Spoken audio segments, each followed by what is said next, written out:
Hi everyone, welcome to Yoga with Shivani. I'm so excited to be back and making the tutorial that actually I made 6 years back, 6 or 7 years back, on the techniques of standing and sitting without using the hands. So I demonstrated three poses. That was way back in 2018. That got me a lot of likes and comments. And I just recently read an article which my friend had shared. If we are aging gracefully, and of course, it's been 6 years. I'm 51 years now. And let me see if I am able to sit and stand without using my hands still.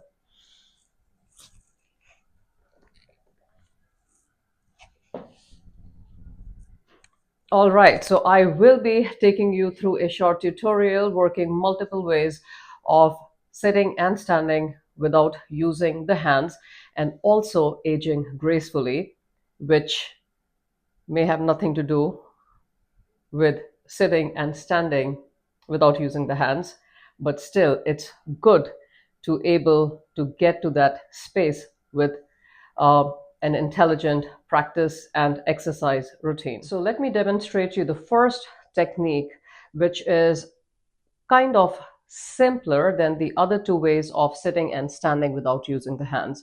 So as you come into your standing position, again, become aware of your posture. Posture is very important in everything we do, whether it's in our practice or, it's day-to-day activities that we are doing. So pressing into your feet, standing tall, and really connecting your mind to your body, right? So become more aware as you just take your right leg back and relax your hands a little forward, then draw the lower belly in. So you kind of come almost in a little lunge position as you begin to bend your right knee. And what you are looking is control, right? So you can stop where we are losing the control. And again, over time, this control gets better, the ability to hold the position, working really the strength of our joints and the endurance that we build in the muscles. So very slowly, slowly rest your right knee down, pick it up and down, and just like that, right? So you can practice it a few times at your own capacity. And then we try the left leg back. Again, you really want to drive those hips a little forward, lower belly in, relax your hands, breathe and breathe out. Touch to lift, and being mindful that at any point you do not experience any pain in the joints, right? So that's a whole level, that's a different thing altogether. So again, slowly step forward. Now, once you are able to generate that work, take your right leg back. Again, drive the hips a little forward, right? You really want to feel the work happening into your core as well.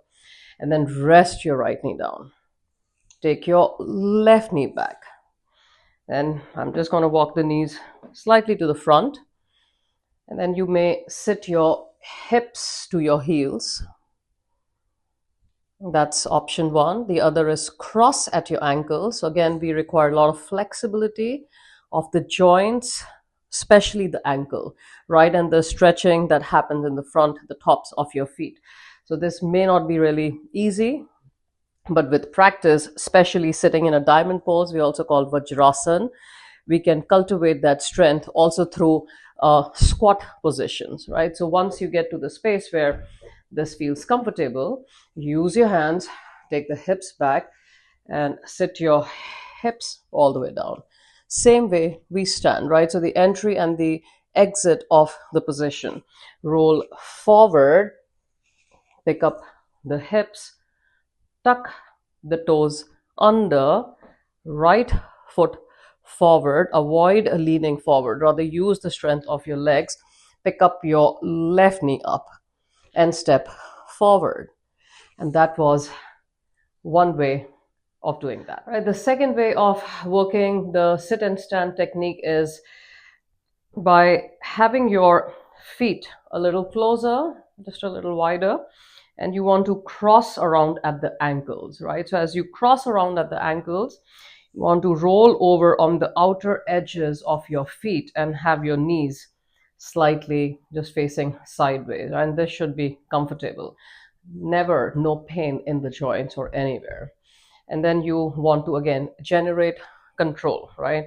Controlled movements is all about working the strength of your joints.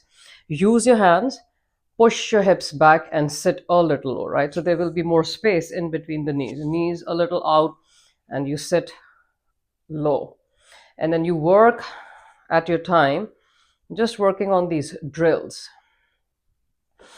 And then slowly, maybe one day, you are able to sit with control. Exiting the posture, same way as we entered. Use your hands, your lower abdominals, pressing onto the outer edges of your feet. Lift your hips and control. Control, hold, hold, and hold. And stand. Second.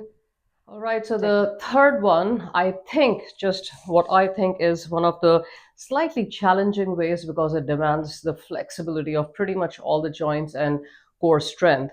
So we start with a squat position, feet a little wide apart, push your hips a little back, rest your hands around your thighs, and you want to cultivate a squat position, right? That could start from here, it could start from here, and then slowly, maybe a very deep squat position where your feet are together. You're able to sit with your hips back and the hips towards your heels, and relax your hands, stretch your arms up, and stand all the way up. So this is how it looks from the side. Draw the lower belly in. Again, try not to bring your chest forward, to sit down. So we release the work that happens into our legs. Nice and long spine. Breathe in. So this is slightly advanced. Try to be upright, upright, upright as you sit, and bring your hips to your heels and coming up like that. The other option is to have your feet a little wide. Same thing, sitting low, low, strong and neutral spine, and being able to come into your squat position. Now, once we have these movements, let's begin to have the feet a little closer, a little wider, and sit in what we call malasana, right? So use the legs as opposed to bringing the chest down, right? You want to take the hips back and down. Now, if you're able to see me, I just land softly on my hips and try to first give yourself a little momentum. So use your hand to reach forward, bring the opposite hand to the front, right? So a little 2 to 3 times. And then when you do that, try to keep your hand down and hold. Now, this all looks very easy, but this is really years of practice. And then you slowly release, come into your stand. Let's try without the hands. Hips down, reach forward, pick up the hips, and stand. All right, so let's put everything together. First technique, feet together, right leg back, right knee to the mat, left knee back, cross at your ankles, hips back, hips to the ground, maybe leg stretch, legs lift, cross, roll over, hands could be to the waist, right foot forward, left foot forward, stand. Cross at your ankles, roll over onto the outer edges of your feet, sit with control, slowly, slowly, hips to the mat. Lean forward, pick up the hips, and stand. Coming in part 3, find a squat position, open up your feet a little wide, sit your hips low and low and low. Hips to the mat, reach forward, pick up the hips, and stand. How about I add the last one, laying on your back and standing without using the hands. Okay, so let's come into your seat, lay onto your back, breathe in, take a big stretch, hands behind you, toes forward, and begin to stand all the way up. Enjoy, keep the practice consistent, and I'm sure with time and practice you will be there pretty soon.